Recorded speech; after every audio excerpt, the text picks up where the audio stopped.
Hey fans, this is Marty Lurie, joined by Jim on bass. Welcome back to another episode of the Jim on Base Show. For today's very special guest, we have on an icon in Bay Area sports radio and also within the San Francisco Giants organization. He's been a bit of a mentor for me for my show. Please welcome the great Marty Lurie. Marty, thanks for coming on. Oh, it's a pleasure. I like being an icon. Yeah. What is an icon anyway? I don't think anyone knows. It sounds nice though, right? I think it's on the desktop, isn't that it? Okay, whatever. That's a good line. Okay, whatever it is, I'm an icon. All right. Well, it must be fun, right? You've been here for all of spring training pretty much, interviewing people for your own show. But it's also got to be fun to see familiar faces and colleagues that you've known through the years, right? Well, it is. The whole thing about spring training, it's a rebirth. You bond with the season again. And part of that is seeing your friends again and seeing people that you deal with again, seeing the players a year later, seeing the broadcasters, seeing the fans have been fabulous. They all come down here. So it is a rebirth. It's a bonding, as I say, with baseball again. It's an easy time of year. Most people are healthy. The Giants have a few players banged up, but no one's lost a game yet. There's no second guessing the manager. Everyone is sort of on the same page of just trying to get out of here without trouble and get into this long 162 game season. I tell people, you know, what we see here in spring training, we're not going to see in August. And that's the thing. We all gear ourselves up to figuring out the roster. What is the roster going to be for opening day? My goodness, will Blake Sable be on it? Will Johnson be on it? Bryce Johnson, people like that, Casey Schmidt. And who knows? But that's just April 1st, so to speak. Let me see what the roster is August 1st. Then we'll talk. And that's the thing about a season is let's just get it moving, get the cattle drive going, and then we'll see where it takes us. Yeah, like you said, everything's nice and positive right now. Well, you talk about the current team. I was curious about, you're from New York, right? So when did your love for baseball really start when you think back on it? Well, as a kid, I grew up in the golden age of baseball in New York City. And I lived in Brooklyn. And when you lived in Brooklyn, you were in Brooklyn. Forget about it. Hey, come on. Hey, man. That's the way we were in Brooklyn as a kid. And I hear little tape recordings of me when I was a kid, and I'm a kid from Brooklyn. So the love for baseball started probably when I was 7 or 8 years old, and it was brought to me by my uncle. Uncle Abe gave me the love of baseball. My father had passed away when I was 4 years old, and baseball became my unconditional friend. And in the 50s, in New York, in the early part of the 50s to mid-50s, baseball cards were it. The Dodgers were it, the Yankees, the Giants, and that was our world. The New York Knicks weren't much then. The football Giants were okay, but not a big deal. But we lived for baseball. We played stickball, we played stoop ball, we played box ball, we played stickball in the street, hitting it past the sewer, and it's the old Willie Mays story. So it gave me a real love for the passion of the game and what the game was all about. So I'd say early 50s, became a real fan of baseball, and I've loved it ever since. Well, I've had Rick Barry on the show, and he mentioned being from New York as well, and him and his brother would skip school and go to the Polo Grounds to see Willie Mays. So did you do anything like that? Come on, they were on TV. Rick Barry was on TV, and they showed him after the game because the fans went on the field after the game. And he was on the field, and his parents saw it. And, yeah, Rick Barry told me that story. He was a big Giants fan, big Mays fan. But did I go on the field and things like that? Absolutely. We went on the field and ran around the bases and slid into home or stood on the pitcher's mound, and then everyone would walk out through the gate in center field. And that's the way you would do it. There was no problem. You went on the field after the game. It was fabulous to do that. Well, even today, you're still getting on the field. We're in the dugout at Scottsdale Stadium. Well, I'm not sliding into any bases anymore. I'm not running the bases. I'm looking at the bases is basically what I'm doing now. So it is part of it. You bring it up. Being here is sort of a flashback all the time. every time you walk into the park and you see the green grass and the seats and you just get the feel of the ballpark, it is a flashback to being a kid in Brooklyn that first time, going into Ebbets Field, seeing Jackie Robinson, seeing the white Dodger uniform. And look, even today, and I'm on the Giants broadcast, I'm a kid from Brooklyn. And I was a Dodger fan until I was about 8. And then I became a lifelong Oriole fan. I love the Orioles. I like the bird on the hat. I was a member of the Audubon Society. I used to paste pictures of birds in a book. So I was an Oriole fan. But being part of New York baseball was really, it was something. It was something. But, you were part of the Dodgers in a way. And even today, I'll see the white Dodger uniform with the red number under the heart. And for me, it's seeing Pee Wee and Jackie and Gil Hodges and all that kind of stuff. I'm not a Dodger fan, and we love beating the Dodgers, but there's that moment, that twinge. I like seeing them on the road. I don't like seeing the white uniform. The white uniform makes me feel like I'm in Ebbets Field. And I told Mark Ellis, who played for the Dodgers, a wonderful second baseman, and he was number 14. And I said, Mark, do you realize you're number 14 for the Dodgers? He says, oh, yeah, Mike Scioscia. I said, no, Gil Hodges. So I had to give him that little shot on that. But baseball's fun. As you can tell, I have fun with it. I enjoy the interviews. I enjoy meeting people. And I feel I can connect the dots from 1948 right up to this afternoon with Anthony DeSclafani or Sean Manaea or Michael Conforto, whoever I'm going to talk to today. And it's just being around a long time. And you remember things you like. And I can't remember dinner 3 nights ago, but I can remember Harvey Haddock throwing 12 perfect innings, against the Milwaukee Braves in 1959. The important stuff. What can I tell you? You remember things you like. Yeah. I like this stuff. And I try to bring that to the airwaves of trying to be current, but understanding that baseball is generational. And it was built on shoulders and shoulders of people and franchises and grandparents and all sorts of people. That's why we love baseball, because it connects us back to so many different memories of our life. Well, I know you have the American Innings Project, and you've mentioned how baseball is kind of there in all the major events in history. So is there a time period then that fascinates you the most when it comes to baseball? Is it the 50s or? Well, every decade really is something. Sure, the 50s with the expansion after World War II and people moving out of the cities and, moving ballparks out to the suburbs. Look, the westward expansion, was talked about from the 40s on, but finally came together in 1958. The Dodgers moved, the Giants moved, the Braves moved from Boston in 53 to Milwaukee. Philadelphia A's moved to Kansas City. We had the Browns moving to become the Orioles. So the 50s interesting because it did reflect the movement of society, and also air travel was huge in the 50s, and it allowed teams to go from Milwaukee to San Francisco to Los Angeles and then back through Cincinnati or something like that. So air travel was huge, and it reflected that in baseball. But I think the part of baseball that I like through U.S. history is how baseball was spread around the world. Look, how does baseball end up in Puerto Rico, in Paraguay, in Colombia, in Mexico, in Venezuela, in the Philippines, in Japan, in Korea? And it really was through industry.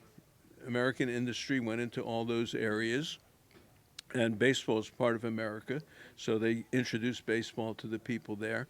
And the other was through the military, because the United States in those years, we were expanding, and we were the sovereign nation that was taking over smaller nations, and we were going to educate them and civilize them and all that. And we would come in and teach them how to play baseball and then take over their government. And that's how baseball really got spread around the world.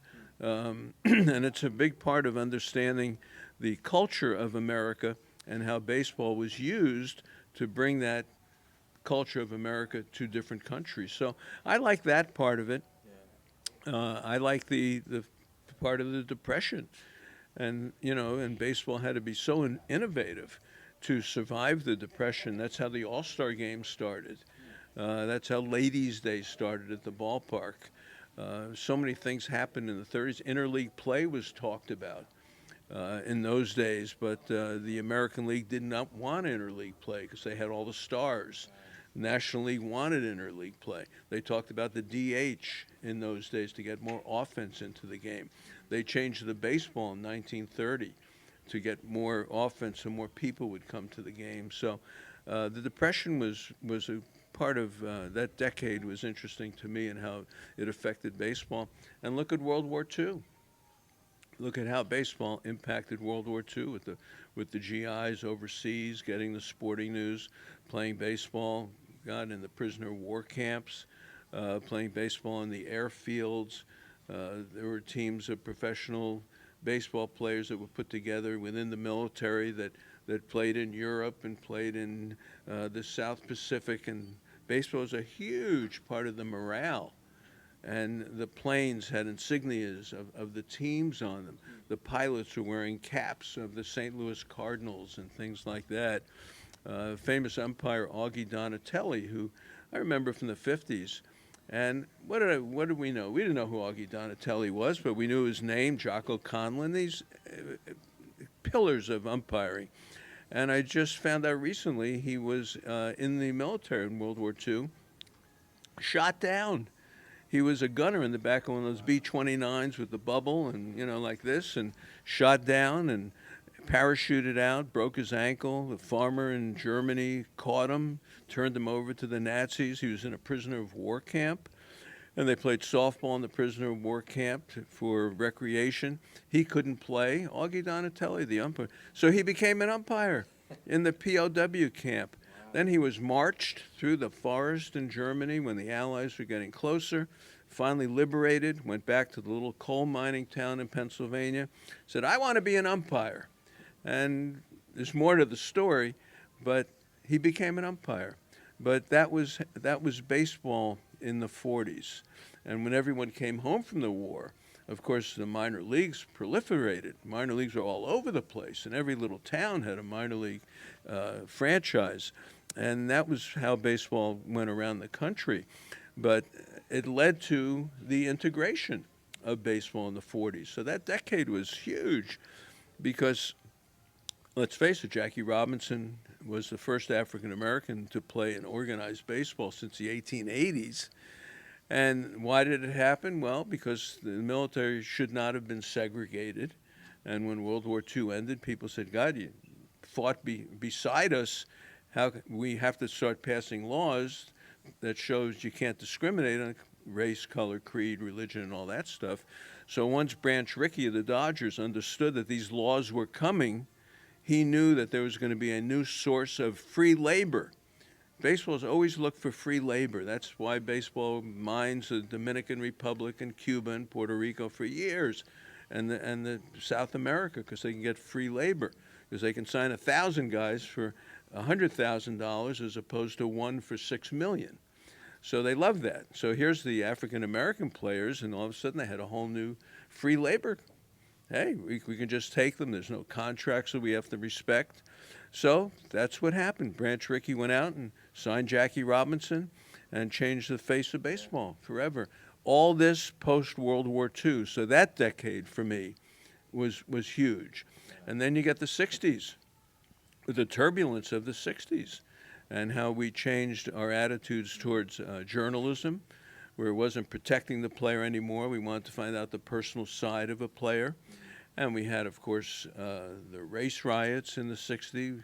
We had all that reflected in baseball games being canceled, Willie Horton of the Tigers going into the city of Detroit and trying to calm things down. We had things like that in the Watts riots with Maury Wills in Los Angeles. So the 60s, turbulent, which I remember personally living through it, baseball reflected that too, that baseball was very conservative. But baseball led the way in the 60s to desegregate spring training.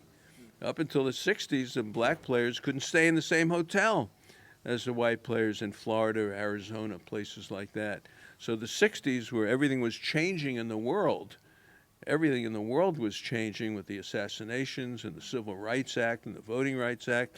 Baseball did reflect the same thing because they opened up at least the housing for African American players. So how's that for an answer to which decade I like? No, I mean, when's the Marty Lurie college course being taught? Baseball history. It's great. Well, go to americaninnings.org, and we've got about 35 videos similar to what I'm talking about of interviews I've done, and then we have some photos behind it, so it's a little photojournalism that we've put together. But baseball, U.S. history goes hand in hand right up to today with the technology. Look at the technology of the world and all that we have, all the different devices and everything. Next thing you know, they're banging garbage cans and stealing signs and doing that. Yeah. And the analytics have taken over baseball like they have every other industry. So baseball, America go together. Everything that happens in this country shows up on a baseball diamond. It's unbelievable. Well, that is a great, thorough answer, too. Thank you. Thank you. Well, it makes me think, too, when you're younger and you're getting into the game as a fan. I've heard you talk about it before, like favorite pieces of memorabilia. Do you have a first autograph or maybe a first moment of meeting someone as a young fan that maybe sticks with you? Yeah, I think the first time I met anyone of any notoriety was Vin Scully in Ebbets Field, probably 1956 or so. And in those days, they had double headers. We would go on Sunday as kids. You know, you didn't need your parents to take you. You just took the trolley with your friends, and you got a bleacher ticket or whatever you got.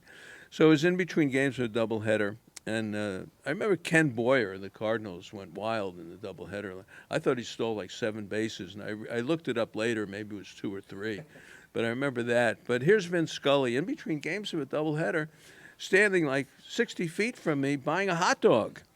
And my friend from the 6th grade, Ronald Shoulder, said, "There's the voice of Brooklyn." I'll never forget it. And he ran up to Vin Scully and got Vin Scully's autograph and comes back and shows me. And I went to get Vin Scully's autograph, and he walked away. So close. And I've seen Vin Scully, you know, many times in the press box. I've never told him the story. I have interviewed him a couple of times. And in all my years of doing this, I've interviewed probably 10,000 people, I don't know, more. He's the only one that scared me. Because when I met Vin Scully, I was 10. And when I saw him in the press box, I was 10. And he's the only one who's ever intimidated me. I can interview presidents, kings, I don't care who it is. I can interview anybody. That guy scared me. Well, another guy who's... You don't scare me. That's good. Okay. Well, someone who is an icon in the game, a legend in New York and San Francisco, obviously Willie Mays. It must have been pretty surreal for you to kind of befriend him through the years, right? I know you've interviewed him and spent a lot of time with him. So when you walk up to Oracle Park, too, and see the statues like Gaylord Perry, Willie Mays, Orlando Cepeda, McCovey, it's got to be pretty surreal to say that you knew those guys, right? Well, it's one of the thrills of my life. To be chosen by Willie Mays to be his interviewer and going to functions in front of 1,000 people. And he and I go back and forth, and I lead him through his story and everything else. And me, come on, I'm the kid from East 37th Street in Brooklyn, you know, who saw Willie Mays play at Ebbets Field and get no hit by Carl Erskine, which he seemed to deny. But I said, I was there, I saw it. And then he chose me to be his interviewer. And, you know, one day we were sitting in spring training, just like today, and he would come in and every day sit in the clubhouse around a table, and people would talk to him, and I was lucky enough to talk to him. Well, I was one of the few people that actually could remember things about his era. You know, I could come up with names and all that stuff, and we had fun doing it. So one day he said to me, "Oh, can you name the Cincinnati Reds of 1956. I said, well, I think so. And I did Ted Kluszewski and Johnny Temple and Roy McMillan. And then there's Frank Robinson and Gus Bell and Wally Post and Ed Bailey catching. He says, yeah, but who played third? And I looked at him and I said, Ray Jablonski. And he went, all right. And from that day forward, Willie and I understood something.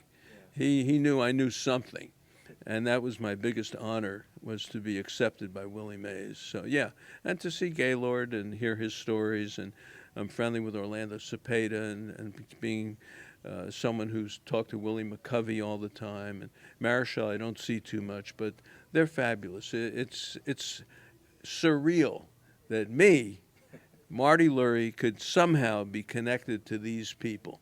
Because I still, at the ball field, I'm still the kid from Brooklyn. That'll be my biography, the kid from Brooklyn. I like that. Well, we're talking baseball, but you've had a whole career before this. You were a lawyer, a criminal defense lawyer, right? So how exactly did you break into baseball? Well, I burnt out. I did criminal law for 25 years. And with this baseball background, people said, try baseball on the radio. So I went to a little station, KECG in El Cerrito, connected to El Cerrito High School. Wonderful man ran it, Philip Morgan. I said, I'd like to try a show. And he said, okay. And I went in, and for a half hour, I talked about baseball. And I said, boy, this is like being like a lawyer. I could talk forever about nothing. I could just keep talking. And it gave me the same thrill as being a trial lawyer. And the trial lawyer part was very hard. I've done 3 capital cases, 100 homicides, 800 drunk driving cases. You know, I did everything. It was all my own practice with a couple other people from time to time. So the baseball thing was fun for me, and the skills transferred. And from one thing led to another, and I was asked to do the A's pregame. I've always bought the time. The show's all myself. I'm not employed by anybody, ever. Law practice or this. This is all my stuff for over 50 years now. So I would sell an ad, pay them for the time, and all of a sudden I was part of baseball. And I walked in. I always tell people it's like the picture of baseball. I walked into it, and that's the life I have. Well, were you tempted initially to get into journalism when you picked lawyer as the way to go, or no? You know, it's funny you say that. I was the sports editor of the high school paper. I wrote stuff in the 8th grade paper. I found stuff, a little biography, a little 4 paragraphs of a teacher. So I did it in high school. In college, I think I did a couple of articles for the Alligator, the University of Florida newspaper. Then that was it until about 1987 that I was asked to program the board at Candlestick with people I knew who did Giants Vision. They were setting it up, and I played softball with them. And they knew I loved baseball. They said, come on out after court, and we want you to program the board. You know, this player hit 600 in Mississippi. This player did this or that, you know, the notes you put up there. And I did it, and then had to do law again, and I stopped doing it. And then in 96, I had to do something else, and here I am again. I went back, and things just took off. You said you've interviewed probably 10,000 people. Who is someone that you wish you could still interview? Because you've interviewed people like Jesse Jackson as well. So is there anyone still on your list that you want to get to? Well, that I haven't interviewed yet, that's a good question. I'd have to think about it. You know, there are certain broadcasters, you know, Howie Rose, I'd like to meet him of the Mets. I really enjoy the work he does. The one I'd like to talk to further, which I did speak with her, and probably my favorite interview, is Rachel Robinson, Jackie's widow and wife. And I had a chance to talk to her, and it was like being with Jackie. And I got to know Sharon Robinson, their daughter. But there are more things I'd like to talk to Rachel about. And I had an interviewer at Candlestick Park leaning over a rail. You know, I was sitting in one section, she was sitting in the other. I had to lean over and talk to her. So that's one I wouldn't mind doing more of, yeah. And there are people who are gone. I feel badly every time I see a name of someone who passes that I did not interview. Yeah. Well, Marty, you were definitely one of the guys I was seeking out this spring training, so it's great to have you on the show. Thanks for your time, and it was a lot of fun getting to know you, and we'll see you around. No, you do a great job. Great job. They're very good shows, and when you ask a lawyer a question, watch out. Thanks, Marty.